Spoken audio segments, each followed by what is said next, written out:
السلام علیکم ورحمۃ اللہ وبرکاتہ نحمدہ ونصلی ونسلم علی رسولہ الکریم اما بعد۔ آج ہم بات کریں گے کہ بندے کے پاس کتنا مال ہو، کتنی نقدی ہو، کتنا پیسہ ہو یا کتنا سونا اور چاندی ہو تو اس کے اوپر زکوٰۃ فرض اور واجب ہے۔ اس کے لیے دو باتوں کو یاد رکھیں۔ پہلی بات، آپ کا مال نصاب کو پہنچتا ہو، یعنی آپ کے پاس اتنا مال ہو جو شرعی طور پر جس پر زکوٰۃ واجب اور فرض ہوتی ہے، اور وہ جو نصاب ہے، وہ جو حد ہے، نبی صلی اللہ علیہ وسلم نے اپنے زمانے کی مشہور یا رائج کرنسی کے مطابق آپ صلی اللہ علیہ وسلم نے 20 دینار اور 200 درہم بتلائی ہے۔ سنن ابی داؤد میں حضرت علی رضی اللہ تعالیٰ عنہ سے یہ حدیث ہے کہ جس کے پاس 20 دینار ہوں اس پر زکوٰۃ ہے، اور جس کے پاس 200 درہم ہوں اس کے اوپر زکوٰۃ ہے۔ دینار سونے کا ہوتا ہے اور جو درہم ہے وہ چاندی کا۔ نبی صلی اللہ علیہ وسلم کے زمانے میں 200 درہم اور 20 دینار کی جو مالیت تھی، وہ قطر حیثیت تھی، وہ برابر تھی، اس لیے آپ صلی اللہ علیہ وسلم نے ان دونوں کی اس مقدار پر زکوٰۃ کو فرض قرار دیا۔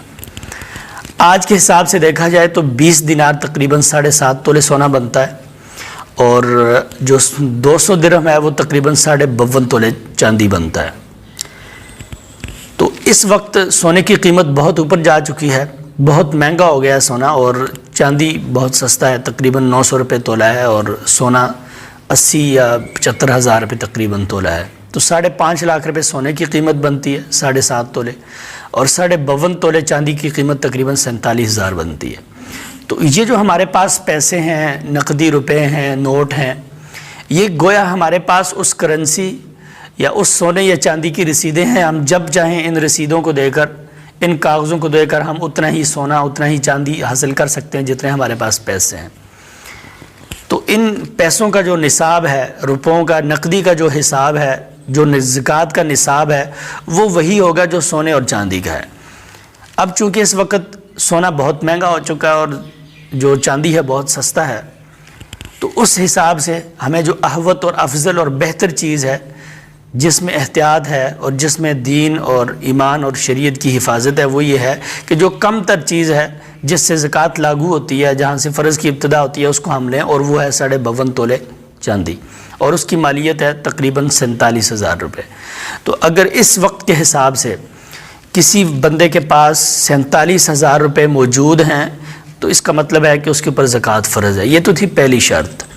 دوسری شرط یہ ہے کہ اس مال کے اوپر بندے کا سال پورا گزر جائے۔ چنانچہ ارواء الغلیل علامہ البانی رحمۃ اللہ علیہ کی کتاب، اس میں حدیث ہے، نبی اکرم صلی اللہ علیہ وسلم نے ارشاد فرمایا، لا زکوٰۃ فی مال، اس مال میں زکوٰۃ نہیں ہے کہ جس کے اوپر پورا سال نہیں گزرا۔ تو جس مال کے اوپر پورا سال گزر گیا ہے اس کے اوپر زکوٰۃ ہوگی۔ اگر سال میں سے کچھ دن کم ہیں یا مہینہ کم ہے یا چند مہینے کم ہیں تو شرعی طور پر اس بندے کے اوپر زکوٰۃ فرض نہیں ہے۔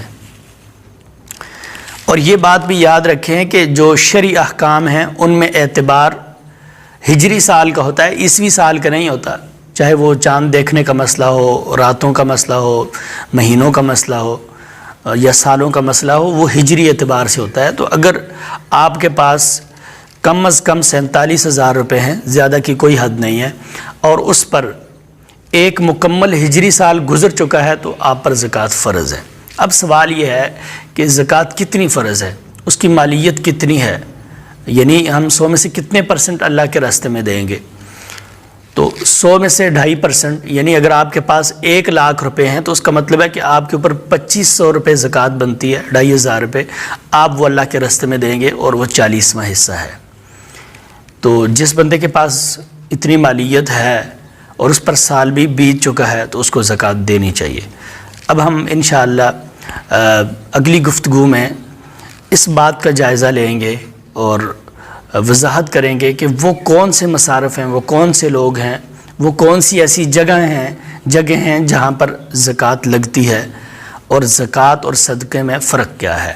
اللہ تعالیٰ عمل کی توفیق عطا فرمائے۔ جزاکم اللہ خیر۔